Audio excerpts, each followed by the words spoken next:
each other all the time. So Scottie, on the subject of building bridges, Donald Trump gave his big law and order speech earlier this week.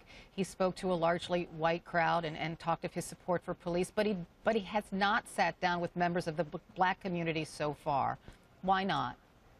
Well, he has sit down. He actually has a very active urban coalition of black pastors, black leaders that are Republicans that he has met with several times, even from the very beginning. Well, that was I'm one of the talking first about groups. people from within these communities and perhaps reaching out to Black Lives Matter.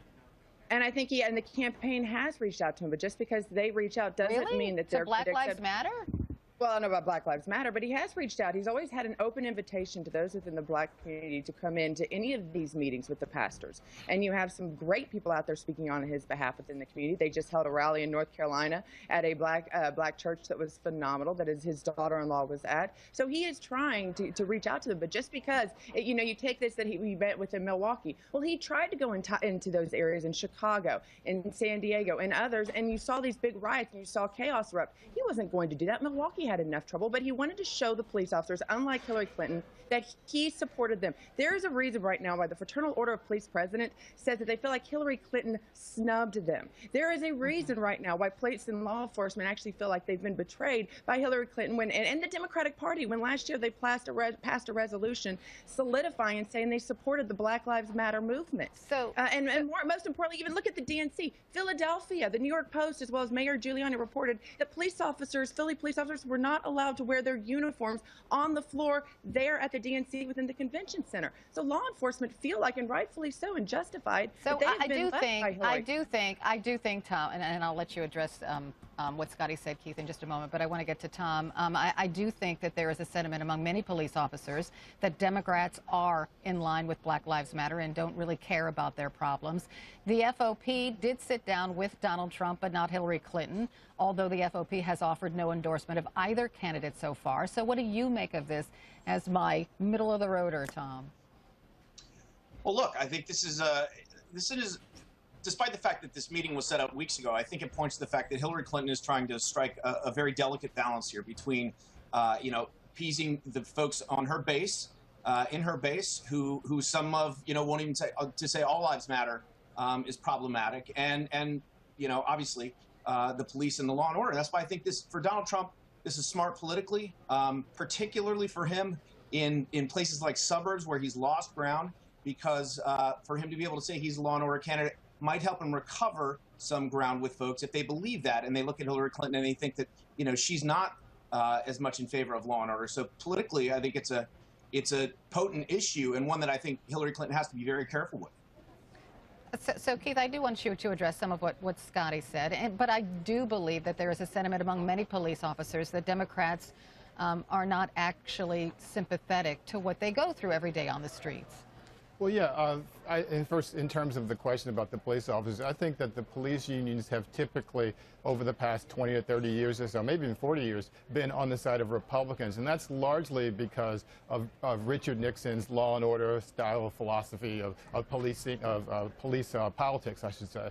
And I think that the Republicans have tried to carry that on. But what's hurt the Republicans is that the crime rates, as I said before, have actually gone down. In cities like New York, where Bill de Blasio came in, and a lot of people were critical of this, they stopped the stop and frisk campaign that was going on that was getting 600,000 people a year, and they reduced that, and they actually lowered the crime rate while doing it. So it shows that you can have safe policing and still effective policing. And the second thing, in terms of what Scottie is saying, I don't think you can say that you are making a serious effort to reach out to black voters when you go to a white suburb 45 minutes away from where the black people are and give a speech to black people where no black people are there. That's offensive, Scottie. It's offensive you even talk about the event in North Carolina where Donald Trump didn't bother to go to. And to say that after a year of campaigning, he couldn't find one single event in the black community where he could go to, or one single African-American group that he can meet with, that's an outrage. And for a community that's 12 to 13% of the population, he wants to write them off. That's not acceptable. That's not an America that I want to see.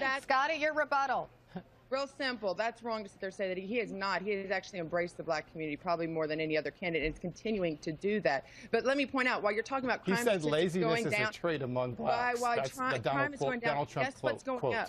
Officers killed in the line of duty, 37 in 2016 alone. That is rising. That is a problem right now, and that is because they feel like The communities feel like for some reason that they can assault police officers and they get away with it, almost feels like. The events of this week in Milwaukee, as people watch that, they saw the opposite of law and order, and that only speaks to why Donald Trump says we need to establish respect within all the communities. Like I said, if he could have gone to Milwaukee and been there safe and provided safety for the community, I guarantee he would have gone there. But I think why he did it 45 minutes out is he wanted to show allegiance to the officers, he wanted to show that he supported them, and show that he supported them. Then why give a speech to black people?